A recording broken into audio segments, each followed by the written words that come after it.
Yung mga katsan, bago tayo magumpisa sa trabaho, manalangin muna tayo para gabayan tayo ni Lord at hindi niya tayo pababayaan. At yung gawain natin, magawa natin ng ligtas at walang aberya, mga katsan. Yung mga katsan, ito na naman yung panibagong video natin.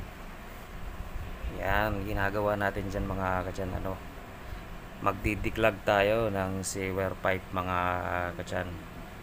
Yan yung ginagawa namin preparation.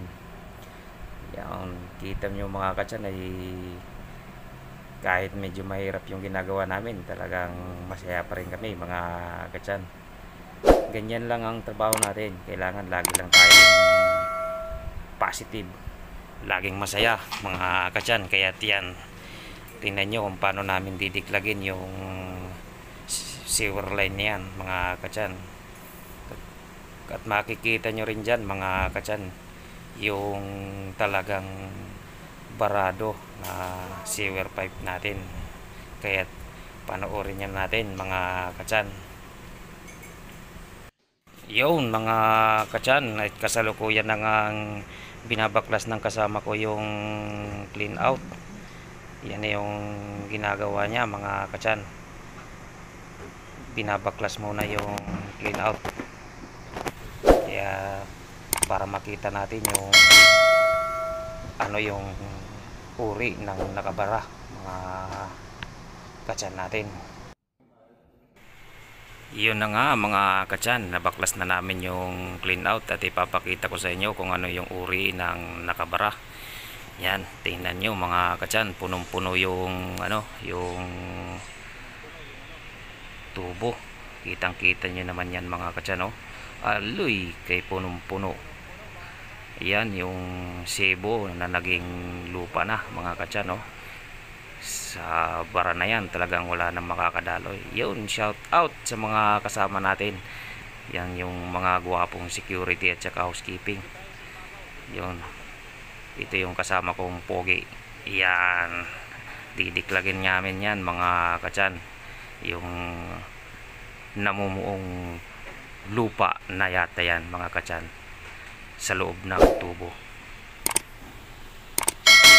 Yun na nga mga katsan, pinasok na natin yung talim ng auger din sa tubo para mabutas yung nakabarang sebo at saka lupa-lupa dyan sa loob ng tubo.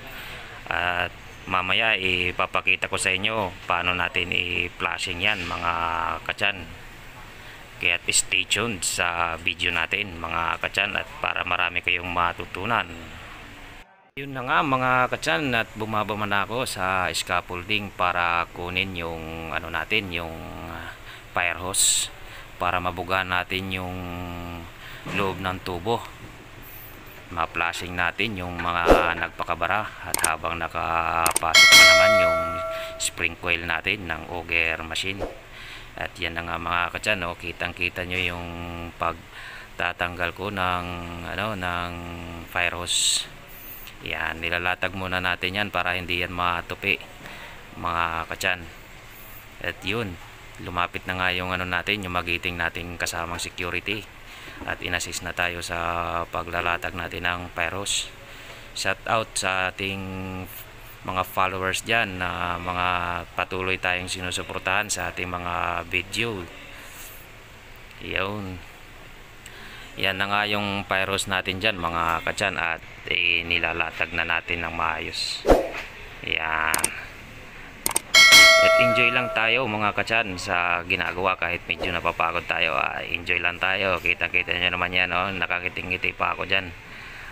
Kahit na medyo napapagod tayo, huwag nating intindi ng pagod, tuloy-tuloy lang tayo sa ating mga ginagawa. Aakyat na naman ako dyan mga katsan, at para matanggal yung 1 kilong calories natin. Yaw!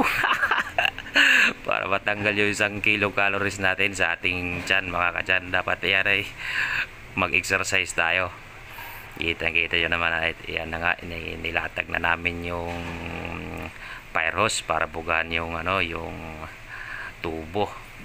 At kailangan nyo dyan, dapat dalawa kayo ang naghahawak dyan sa taas mga katsan, dahil yung fire hose pagka may laman na tubig na yan, talagang mabigat na yan, hindi nyo makakaya kapag mag-isa lang kayong gumagawa. Dapat lagi kayong may kasama. Ang kita nyo naman, yan yung ano natin, paglalatag pag ano natin ng fire hose, pinapabuksan na natin yan sa kasama natin doon na security para mabugahan na natin.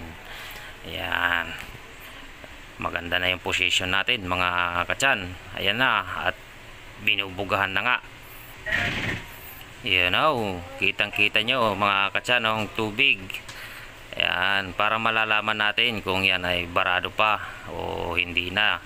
Dapat tuloy-tuloy yung padaloy ng tubig natin. Yan, malakas ang ano na yan, malakas ang pressure na yan, kaya mabilis nating malaman kung talagang barado pa yung sinusundot nating tubo. Yan, at pinalakasan nga natin yan sa magiting nating kaibigan na security. Pinabuksan natin ng malakas yung gate valve. Yan, kitang-kita yun yung ginagawa namin mga katsan. Yun, talagang barado pa at kailangan pang sundutin dahil bumabalik pa ang ganyang tubig. Suminyas na nga ako doon at nagsabi akong patayin ang tubig dahil bumubulwak-bulwak pa mga katsan. Ayan guys, napakalakas ng bulwak talaga naman. Yung barado pa yung natin, dapat ba natin yung sundutin? Nilapag muna natin yung fire hose, hinayos muna natin para hindi malaglag. Ay, naguhugas pa yung kasama ko. Talagang press na press yung tubig sa kanyang pinaguhugasan mga katsan. Ayan ayan, itutuloy muna natin yung pagsusundot ng bra mga katsan. Kaya stay tuned tayo mga katsan, sa susunod na video itutuloy natin yan at mahaba na. At maraming salamat mga katsan sa inyong patuloy na panonood sa ating mga video mga katsan. I-follow, like and share yung video natin for more videos. Maraming salamat.